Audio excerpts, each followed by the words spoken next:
Saludos y bienvenidos una vez más, estudiantes de octavo grado. En esta ocasión les voy a socializar la semana número 14 de Ciencia, Salud y Medio Ambiente. Unidad 6, compuestos orgánicos e inorgánicos. Y los contenidos, pues, clases de compuestos químicos y compuestos inorgánicos. Siempre con la misma mística de trabajo, elaborando esa pequeña síntesis o resumen de cada párrafo que debes saber. Introducción. A través de las semanas he estudiado la materia y las transformaciones que ésta tiene. Sabes bien que la materia es todo lo que ocupa un lugar en el espacio y tiene masa. Una forma de materia son los compuestos y estos pueden ser orgánicos e inorgánicos. Se clasifican así de acuerdo con sus propiedades y características. Conozcamos un poco más sobre estos compuestos. Clases de compuestos químicos. Y ahí tenemos pues que parte de la materia, y la materia pues se divide en dos: mezclas, sustancias. En las mezclas tenemos dos: homogéneas, heterogéneas. Y por supuesto también en las sustancias tenemos dos: compuestos y elementos. Sin embargo, en los compuestos también tenemos dos que también se ramifican al final, y tenemos compuestos inorgánicos y compuestos orgánicos. Las sustancias compuestas o compuestos se clasifican en organismos o en orgánicos e inorgánicos. Ambos grupos de compuestos están formados por varias familias de compuestos que se clasifican de acuerdo con el grupo funcional que les da prioridades semejantes. Los compuestos orgánicos son los que están formados a base de carbono, contienen hidrógeno y pueden contener átomos como oxígeno, nitrógeno, azufre, fósforo, halógenos y otros. Recuerden, esos son los compuestos orgánicos. Algunos ejemplos son el gas propano, el azúcar, vinagre, entre otros más. Por otro lado, los compuestos inorgánicos son los que no tienen como componente principal el carbono. Están formados por varios elementos, casi todos los de la tabla periódica. Por ejemplo, la sal, bicarbonato de sodio, el agua oxigenada, entre otros más por ahí.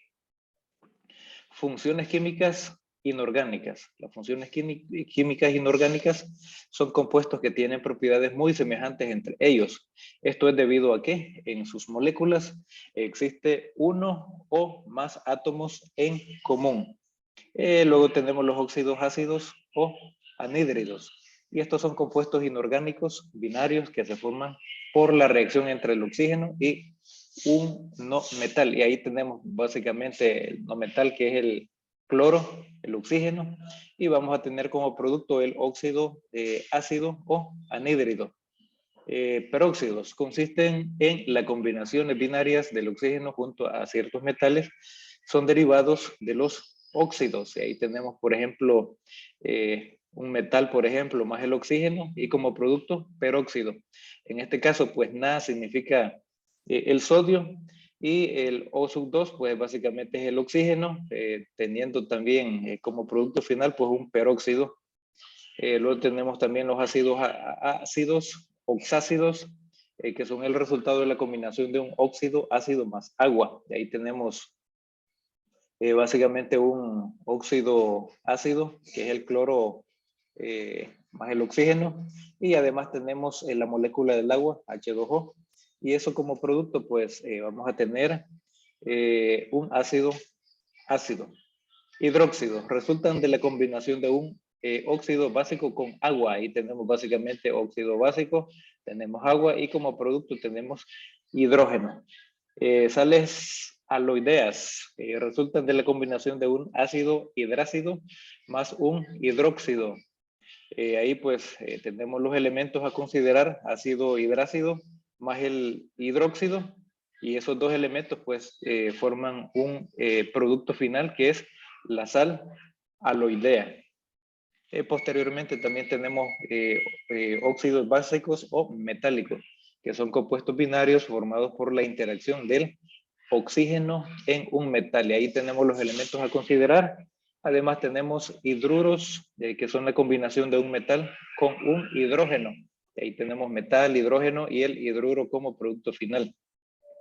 Además, ácidos hidrácidos, que es la combinación de un no metal con el hidrógeno. Ahí pues tenemos el no metal, que es en este caso pues el cloro, más el hidrógeno, y eso como producto pues tenemos un ácido hidrácido.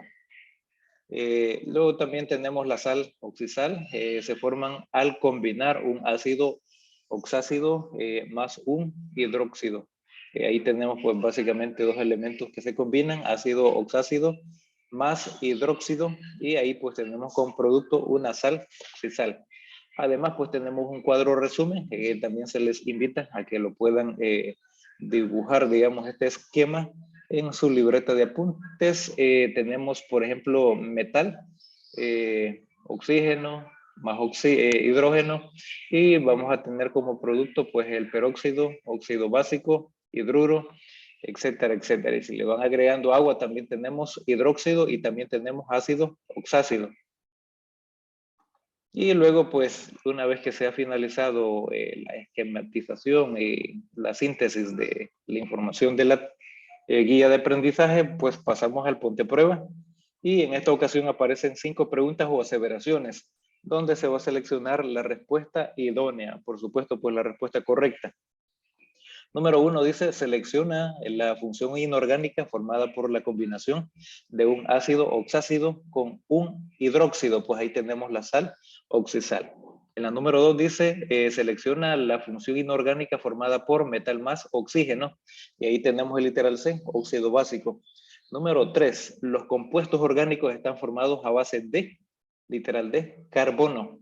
La número 4, pues, ¿cómo se clasifican los compuestos? Ahí vamos a escribir en orgánicos e inorgánicos. La lectura que acabamos de dar anteriormente, ahí pues podemos encontrar esa respuesta a la pregunta. Número 5. ¿Cuál es la función formada por un no metal más hidrógeno? Pues ahí tenemos un ácido hidrácido. Una vez que se ha terminado eso, pues pasamos al resuelve, que son las tareas de la semana, y en la primera parte dice funciones inorgánicas. Escribe la función inorgánica que se obtiene al combinar las siguientes sustancias con ayuda de la tabla periódica, por supuesto. Escribe ejemplos de cada uno. Y pues, si ustedes observan, se ha tratado la manera de tenerlo a manera de una figura, de una imagen, y ahí tenemos básicamente la respuesta y con sus respectivos ejemplos, productos y ejemplos en la segunda fila, por decirlo así. Bueno, esa es la única actividad que se va a completar en las tareas de la semana. Por supuesto, pues una tarea bastante corta, por supuesto, pues con la ayuda de la tabla periódica de los elementos. Eso es lo más importante. Ahí pues lo estoy ampliando un poco para que lo puedan visualizar. Y se les invita también a que puedan ingresar a este enlace para que vean un video corto en YouTube y profundizar un poco más sobre el contenido de esta guía, que está bastante interesante. Espero que esta información sea de mucha utilidad. Nos encontramos en la próxima.